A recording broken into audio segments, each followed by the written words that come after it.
কি করছে ভাই সিএসকে ম্যানেজমেন্ট আর কেকেআর ম্যানেজমেন্ট মিলে? এই মুহূর্তে আমরা যেটা দেখেছিলাম, সিএসকে ম্যানেজমেন্ট সিএসকের ইনস্টাগ্রাম অফিসিয়াল অ্যাকাউন্টে একটা পোস্ট দেয় এবং সেই পোস্টের মাধ্যমে বুঝিয়ে দেয় যে ক্যামেরন গ্রিনকে এবারে সিএসকেই নেবে। তার কিছুদিন পরেই গতকাল সন্ধ্যেবেলার মধ্যে কলকাতা নাইট রাইডার্স পোস্ট করে আরও একটা নতুন ভিডিও, যেখানে কলকাতা নাইট রাইডার্সের একটা ফ্যান বলে যে আমাদের কাছে অনেক টাকা রয়েছে, আমরা যা খুশি তাই কিনতে পারবো। এবং সেখানে তিনি কলকাতার মার্কেটে গিয়ে তিনি কী কিনলেন? সবুজ শাকসবজি। তার মানে এটাই দাঁড়ালো সিএসকে যেই মাইন্ড গেমসটা খেলছে কলকাতার সাথে, যে আমাদের গ্রিনকে চাই, অপরদিকে কলকাতা জবাব দিয়ে দিল যে আমাদের কাছে টাকা বেশি, সুতরাং আমরা যাকে চাইবো তাকেই নেব। আজকে আমরা এই ভিডিওতে আলোচনা করব টপ 10টা প্লেয়ার যারা এইবারের মিনি অকশনে প্রচুর দামে বিক্রি হতে চলেছে অন্যান্য দলে। এবারে সেই 10টা নাম আমি একটু সময় নিয়ে আপনাদের বুঝিয়ে বলবো, এবং সেই 10টি প্লেয়ার কোন কোন টিমে কোন কোন দলে আসতে পারে সেটা নিয়েও একটু আলোচনা করব। তো সম্পূর্ণ ভিডিওটি দেখবেন, তার কারণ ভিডিওটা একটু লম্বা হবে কিন্তু আপনাদের অনেক কাজে লাগবে। তো চলো আজকে ভিডিওটি শুরু করা যাক। নমস্কার, আমি প্রিন্স ক্রিকেট বাংলা ইউটিউব চ্যানেলে আপনাদের সবাইকে স্বাগত জানিয়ে আজকের এই ভিডিওটি শুরু করব। সবার আগে আসবো যার দাম এবারে সবথেকে বেশি হাই হবে, সেটা তো আপনারা জানেন, ক্যামেরন গ্রিন। তার কারণ সাপ্লাই আর ডিমান্ডের খেলা আমরা জানি, এই আইপিএল মিনি অকশনে অলরাউন্ডারদের ডিমান্ডটা অনেকটা বেশি। এবং ক্যামেরন গ্রিন বলে দিয়েছে যে আমার ম্যানেজমেন্টের ভুল, এবং আমার ম্যানেজার ভুল করে আমাকে ব্যাটসম্যান লিস্টে নাম দিয়ে দিয়েছে, প্রোভাইড করে দিয়েছে মিনি অকশনে, কিন্তু আমি অ্যাজ এ অলরাউন্ডার হিসেবে এবারে আইপিএল মিনি অকশনে খেলবো। তার মানে প্রচুর ওয়ার্কলোড থাকছে তার উপরে। এই যে অ্যাশেজ সিরিজ খেলবেন, তারপরে টি20 ওয়ার্ল্ড কাপ, তারপরে আইপিএল আসবেন, সুতরাং আইপিএলেও কিন্তু অলরাউন্ডিং পারফরমেন্স দেবে। সেক্ষেত্রে আমি বলতে পারি যে এইবারের মিনি অকশনের টপ প্লেয়ার কিন্তু ক্যামেরন গ্রিন। প্রচুর হাই দামে যাবে, প্রচুর টাকা নিয়ে এবারে ক্যামেরন গ্রিন বিক্রি হবে আইপিএল মিনি অকশনে। আচ্ছা, 2 নম্বরে চলে আসবো। 2 নম্বরে রয়েছে লিয়াম লিভিংস্টন। তার কারণ প্রথমত রাসেল, তিনি রিটায়ারমেন্ট নিয়ে নিয়েছেন, তিনি এখন কলকাতার পাওয়ার কোচ। এবং ম্যাক্সওয়েল যেই কাজটা করতে পারে, লিয়াম লিভিংস্টন ম্যাক্সওয়েলের রোলটা ভালো মতো পালন করতে পারে। এবং আইএল টি20তে কিন্তু আবুধাবি টি20 ম্যাচ, সেখানেও কিন্তু আমরা দেখেছিলাম লিয়াম লিভিংস্টনের পারফরমেন্স খুবই ভালো ছিল, যার কারণে কলকাতা নাইট রাইডার্স এবং সিএসকে এরা দুজনেই কিন্তু টার্গেট করতে পারে লিয়াম লিভিংস্টনকে, যার জন্য 2 নম্বরে স্থান অধিকার করেছে লিয়াম লিভিংস্টন। এবং এইবারের মিনি অকশনে তিনিও কিন্তু ভালো পরিমাণে টাকা নিয়ে যাবে লিয়াম লিভিংস্টন। আচ্ছা, 3 নম্বরে নাম রয়েছে জনি ব্যাস্টো, উইকেট কিপার অপশন। এবং অ্যাজ এ মানে টপ অর্ডার ব্যাটসম্যান জনি ব্যাস্টোর দাম তো হাই যাবে। এক্ষেত্রে আমার মনে হচ্ছে জনি ব্যাস্টো কলকাতা নাইট রাইডার্স নয় দিল্লি ক্যাপিটালস, এই দুটো দলের মধ্যে যে কোনো একটা দলে যেতে পারে, কিন্তু তার দাম হাই যাবে। এবারে 8 কোটি 9 কোটির কাছাকাছি যেতে পারে। এবারে কলকাতা নেবে না দিল্লি নেবে সেটা দেখার বিষয়, যেহেতু আমরা জানি দিল্লির যে ম্যানেজমেন্ট টাকলা কাকু, সেই কাকু কিন্তু খুব শেয়ানা, তিনি কিন্তু দাম বাড়াতে থাকবে। আর এটাই অকশনের খেলা। অকশনে অন্যান্য প্লেয়াররা দাম বাড়াবে, অন্যান্য দলকে ফাঁদে ফেলবে, কম টাকা নিয়ে আসবে এবং তারপরে তারা কেনা বেচা শুরু করবে। আচ্ছা, তো জনি ব্যাস্টো 3 নম্বরে রয়েছে। 4 নম্বরে রয়েছে জেমি স্মিথ, আর একটা উইকেট কিপার অপশন, যাকে আমার মনে হচ্ছে কলকাতা নাইট রাইডার্স বা সানরাইজার্স হায়দ্রাবাদ, এদের দুজনের মধ্যে যে কোনো একজন নিতে চলেছে। আমার মনে হচ্ছে কলকাতা নাইট রাইডার্স জেমি স্মিথকে এবারে আইপিএল মিনি অকশনে নিতে পারে। তার কারণ কুইন্টন ডিকক নেই, রেহমানুল্লাহ গুরবাজ নেই, উইকেট কিপার নেই বিদেশি, তার মানে একটা উইকেট কিপার আসতে চলেছে। এবারে জনি ব্যাস্টো নাকি জেমি স্মিথ হতে পারে সেটা দেখার বিষয়, বাট আমার মনে হচ্ছে এখান থেকে জেমি স্মিথকে Kolkata Knight Riders or Sunrisers Hyderabad যেতে পারে। তার কারণ আমার মানে হায়দ্রাবাদের একটা ব্যাকআপ লাগবে হেনরিক ক্লাসেনে, সেক্ষেত্রে জেমি স্মিথ হেনরিক ক্লাসেন একটা ভালো ব্যাকআপ অপশন, উপর থেকেও তারা খেলাতে পারে, তাদের কাছে ওভারসিজ স্লট এখনো ফাঁকা রয়েছে। সেক্ষেত্রে কেকেআর বা সানরাইজার্স হায়দ্রাবাদের মধ্যে যে কোনো একজন জেমি স্মিথকে টার্গেট করতে পারে। 5 নম্বরে যে প্লেয়ারটার নাম আমি রেখেছি সেটা হচ্ছে মাইকেল ব্রেসওয়েলের নাম কিন্তু অনেকেই নিচ্ছে না ভাই। মাইকেল ব্রেসওয়েলের মধ্যে সেই অলরাউন্ডিং পারফরমেন্সটা ম্যাটার করে, সেই দলে কিন্তু যেই দলে যাবে সেই দলে কিন্তু ব্যালেন্সটা বজায় রাখবে মাইকেল ব্রেসওয়েল। সুতরাং আমার মনে হচ্ছে সিএসকে বা রাজস্থান রয়্যালসের মধ্যে যে কোনো একটা টিম এইবারে মাইকেল ব্রেসওয়েলকে পেতে চলেছে।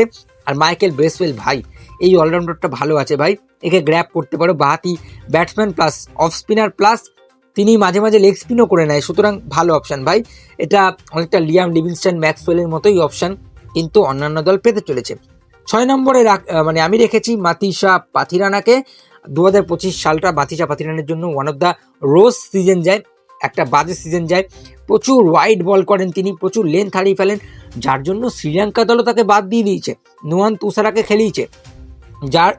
যার কারণে কিন্তু মাতিসা পাথিরানা যতটাই খারাপ বলার হোক, যতটাই তিনি খারাপ বল করুক, আইপিএল 2025-এ, আইপিএল 2026-এ কিন্তু মিনি অকশানে মাতিসা পাথিরানার দাম হাই যেতে পারে। এটা তোমরা লিখে নাও, পরে আমাকে কমেন্টে জানাবে অকশন শেষের পরে।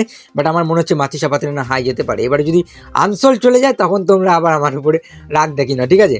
আমি জাস্ট যারা যারা হতে পারে মানে বেশি দামি প্লেয়ার তোমাদের কাছে প্রোভাইড করছি। আচ্ছা, 7 নম্বরে যাকে আমি রেখেছি সেটা হচ্ছে কপার কর্নালি। এটাও একটু আন্ডাররেটেড অলরাউন্ডার, বাট আমি বলবো ভালো অলরাউন্ডার ভাই। এর স্ট্যাটসটা অনেক ভালো।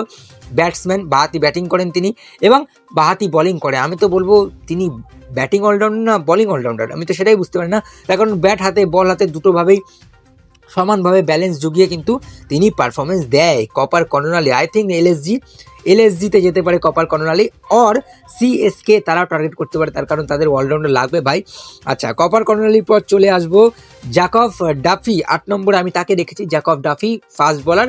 এই মুহূর্তে টেস্ট হোক, ওয়ানডে হোক, টি20 হোক, জ্যাকব ডাফি দারুণ বল করে চলেছে। নিউজিল্যান্ডের হয়ে হোয়াইট বল ক্রিকেটে 2-3টে করে প্রত্যেক ম্যাচে উইকেট নিচ্ছে। হ্যাঁ, 1-2 ম্যাচ খারাপ যেতেই পারে। ওয়ানডেতেও ভালো বল করছে, টেস্টেও আমরা দেখলাম ওয়েস্ট ইন্ডিজের সাথে 2টো ইনিংসেই তিনি ভালো বল করে। এক ইনিংসে 5 উইকেট, এক ইনিংসে 3 উইকেট। সুতরাং জ্যাকব ডাফির দাম এবারে হাই যেতে পারে। আমি 8 নম্বরে রেখেছি। এবারে তোমরা কত নম্বরে রাখতে চাও একটু কমেন্টে জানিয়ে দিও। আমার মনে হচ্ছে জ্যাকব ডাফি এইবারে কেকেআর কলকাতা নাইট রাইডার্সের কাছে যেতে পারে, তার কারণ তাদের কাছে টাকা রয়েছে, তারা চাইলে নিতে পারে। একটা বিদেশি বোলার লাগবে কেকেআরের, তারা যেতে দিয়েছে আনরিক নকিয়াকে, সুতরাং সেই জায়গাটা ফিল আপ করতে হবে জ্যাকব ডাফি আমার মনে হচ্ছে। আর 9 নম্বরে আমি রেখেছি জেরাল্ড কোয়েটজিয়াকে। জেরাল্ড কোয়েটজিয়া আমার মনে হচ্ছে এবারে রাজস্থান রয়্যালসে যেতে পারে। জেরাল্ড কোয়েটজিয়ার কাছে পেস আছে, লেন্থ আছে, আর ব্যাটিংও তো তিনি ভালোই করেন। একটা অলরাউন্ডিং পারফরমেন্স পেতে চলেছে যেই দল নেবে। বাট আমি বলবো এবারে রাজস্থান রয়্যালস জেরাল্ড কোয়েটজিয়াকে নিতে পারে। এবারে তোমরা কোন ফ্র্যাঞ্চাইজির ফ্যান হয়ে থাকো, মানে কোন আইপিএলের ফ্যান, সেটা কমেন্টে জানিয়ে দিও। এবার কোন আইপিএল দলে জেরাল্ড কোয়েটজিয়া যেতে পারে সেটাও একটা দেখার বিষয়। 10 নম্বরে আমি রেখেছি ম্যাথিউ শটকে। ম্যাথিউ শট অবশ্যই তার দাম হাই যেতে পারে, তার কারণ ম্যাথিউ শটও এবারে ভালো অলরাউন্ডারের লিস্টে কিন্তু তার নিজের নামটা প্রোভাইড করেছে। এবং উপর দিক থেকে ম্যাথিউ শটও কিন্তু ম্যাক্সওয়েলের মতো অলরাউন্ডার, তিনি ব্যাটও ভালো করে, বলও ভালো করে। সুতরাং ম্যাথিউ শট একটা ভালো অপশান, একটা ডিসেন্ট অপশান এইবারের মিনি অকশানে। যদিও আমি লাস্টে রেখেছি, তবে মিনি অকশানে হয়তো এটা চেঞ্জও হয়ে যেতে পারে। আমার মনে হচ্ছে ম্যাথিউ শটকে সিএসকে, আরসিবি আর দিল্লি এর মধ্যে যে কোনো একজন নিতে পারে। এবারে কে নিতে পারে সেটা আইপিএল মিনি অকশানের পরে জানা যাবে। তো বিদেশি প্লেয়ারদের মধ্যে এই 10টা প্লেয়ার আমার মনে হচ্ছে এবারে হাই দামে বিক্রি হতে পারে অন্যান্য দলে। প্রথমত আমি বলেছি 1 নম্বরে রয়েছে ক্যামেরন গ্রিন, অবশ্যই এইবারে বেশি দামে বিক্রি হতে পারে, আমার মনে হচ্ছে কেকেআর নিতে পারে। 2 নম্বরে লিয়াম লিভিংস্টন, আমার মনে হচ্ছে এটাকে সিএসকে গ্র্যাব করবে, আর লিয়াম লিভিংস্টনের দামও এবার হাই যেতে পারে। 3 নম্বরে জনি ব্যাস্টো, অবশ্যই ভালো প্লেয়ার এবং ভালো wicket keeper choice, decent choice. KKR বা দিল্লির মধ্যে বিডিং ওয়ার হবে এবং এদের দুজনের মধ্যে যে কোনো একজন নিতে চলেছে।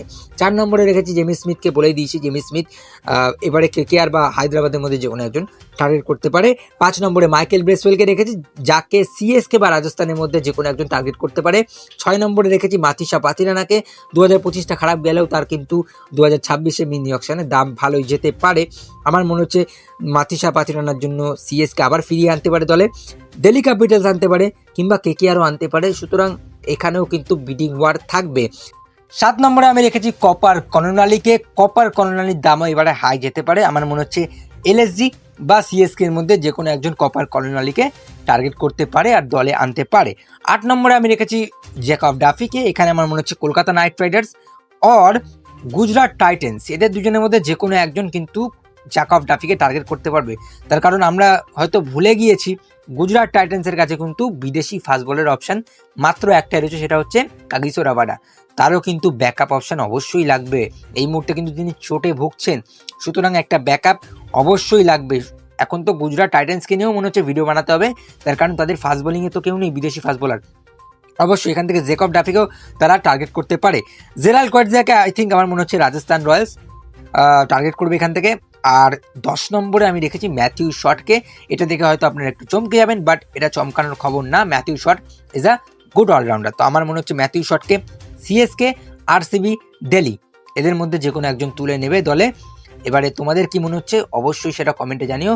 ভিডিওটা যদি ভালো লাগে অবশ্যই লাইক করে দিও, বেশি বেশি করে শেয়ার করে দিও, এবং আমাদের চ্যানেল যদি নতুন হয়ে থাকো অবশ্যই ক্রিকেট বাংলা ইউটিউব চ্যানেলটিকে সাবস্ক্রাইব করে দিও। চলো আজকে আর বেশি কিছু বলবো না, টাটা।